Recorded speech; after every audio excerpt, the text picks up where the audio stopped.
అందరికీ నమస్కారం.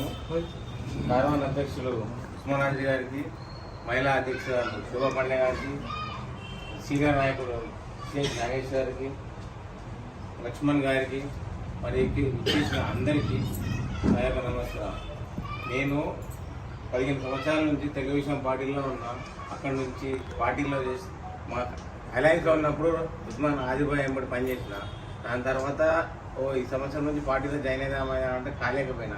అయినా పార్టీ చూసి కాదు, రాహుల్ గాంధీ యాత్ర చేసినప్పటి నుంచి రాహుల్ గాంధీ యాత్రలో కూడా పాల్గొన్నా. నేను పార్టీలో లేకున్నా ఆయన చేసిన సేవలను చూసి నేను పార్టీలోకి వచ్చిన. 94లో పార్టీలో తెలుగుదేశం జాయిన్ అయినప్పుడు చంద్రబాబు సేవలు చూసి నేను అప్పుడు పార్టీలో జాయిన్ అయింది.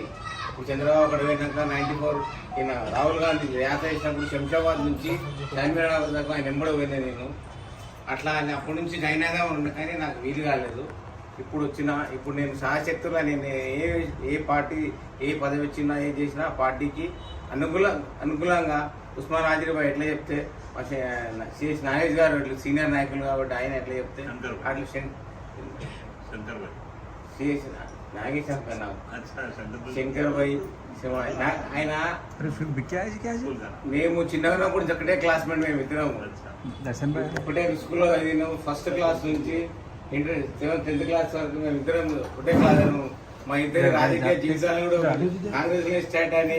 కానీ నేను 83లో కాంగ్రెస్ జెండా పట్టుకుని తిరిగి మా కార్పొరేటర్ గా చేసినప్పుడు లంగలో మొత్తం జెండా పట్టుకుని ఇద్దరమే తిరుగుతుండేది. కానీ చాలా మంది తెలియదు. 83, 82లో కుటుంబంలో అంతా మేమిద్దరం జెండా పట్టుకొని ఇంటింటి చాక్లెట్లు ఇచ్చి చెప్పంచి వస్తుండేవి. తర్వాత డిఫరెంట్ పార్టీలు అయిపోయినాక ఇప్పుడు నేను మళ్ళీ మా కాక శంకర్ తరఫున మళ్ళీ కాంగ్రెస్లో జాయిన్ అవుతున్నా. అందరికీ ధన్యవాదాలు.